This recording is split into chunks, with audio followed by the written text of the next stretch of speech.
to When Creativity Knocks All-Star Designers Spring Series. On today's episode, Laura is going to show us how to make a great fabric wedding planner.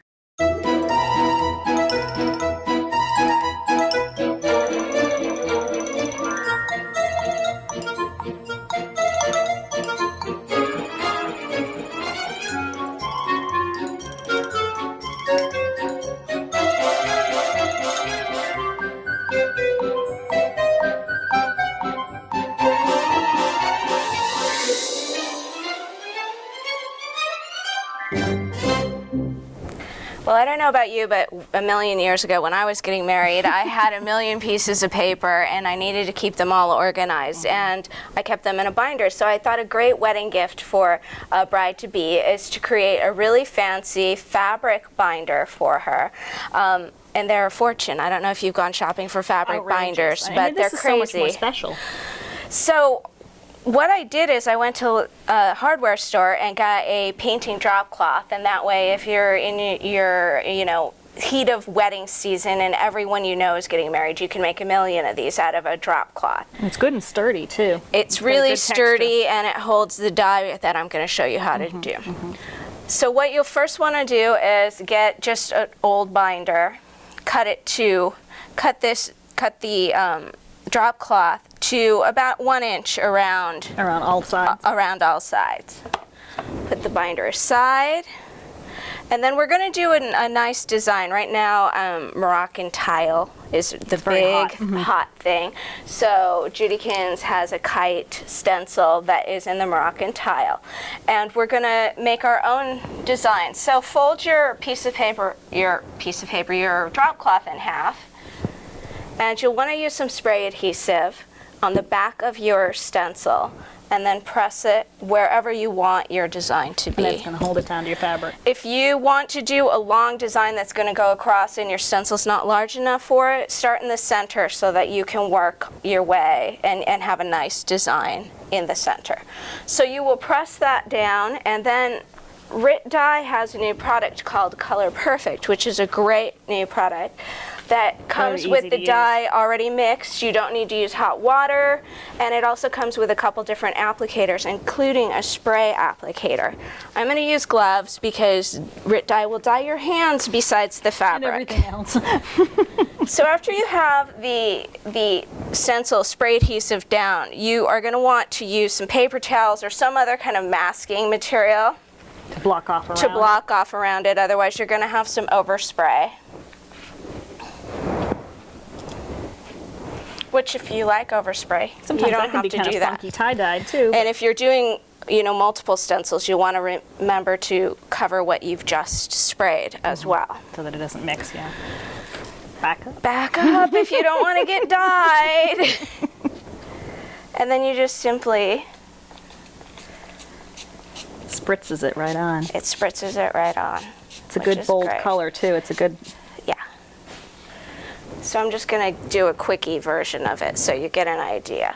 What I typically do then is I take one of these and just kind of blot it so that it doesn't drip when I'm removing the stencil. Oh yeah, if you lift the stencil, the excess would drip onto your pattern. Right.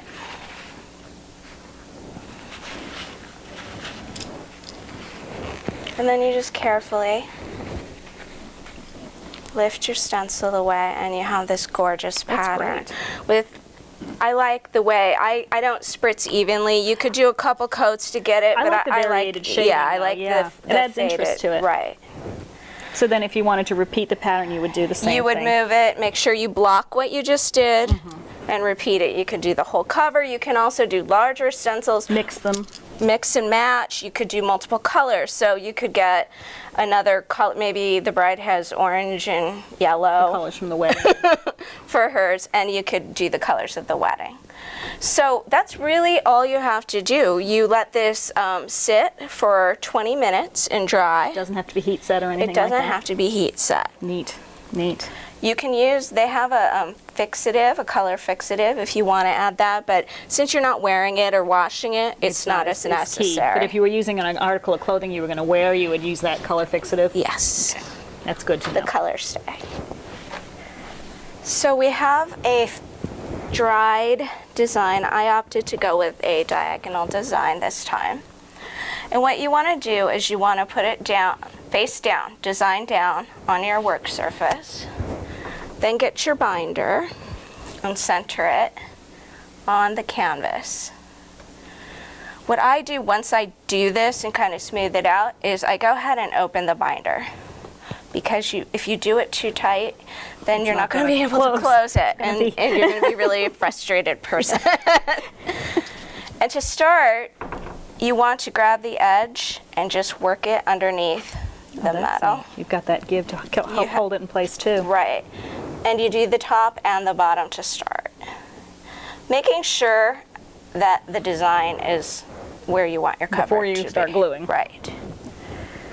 Then you would just go around with I use a hot glue gun first because it's quick. Holds it in place good. Holds it in place. And you just work your way around. I do the tops and the bottoms first. You can cut the corners if you want a sharp. To miter them or something. To miter. But you can also just wiggle and tuck too, because we're going to be covering it. Right. So you are going to cover it, so you don't have to have as neat a corner. Right, and that's why the unfinished edges are fine on the drop cloth as well. If you're not using a hot glue gun and you're having some slippage and it's popping up, you can use binder clips or clothespins to hold it in place. While it dries. Right. Then I took some matching scrapbook paper and I measured from the line of the index piece. Right. You don't want to cover this in, otherwise you're going to have kind of a mess. And you can just use it as the glue that in place, and glue it's a liner. it in place, and it's a liner, like end. Makes it pretty. Really pretty end covers. You can use the same scrapbook paper. I love how you did that. Made the tab papers out of the same coordinating And as long as you have 12 by 12 paper, you have a lot of room to work. So I just took a plain ugly index divider and used it as a template to cut these, and then I added some labels. And then you can go ahead and embellish it. You can add glitter, crystals, brides love crystals, monograms. A little bit of bling here and there. You could bead it. You could do almost anything. Yeah. This is a great idea. It's a great gift for a bride to be, or anyone planning any kind of special event even.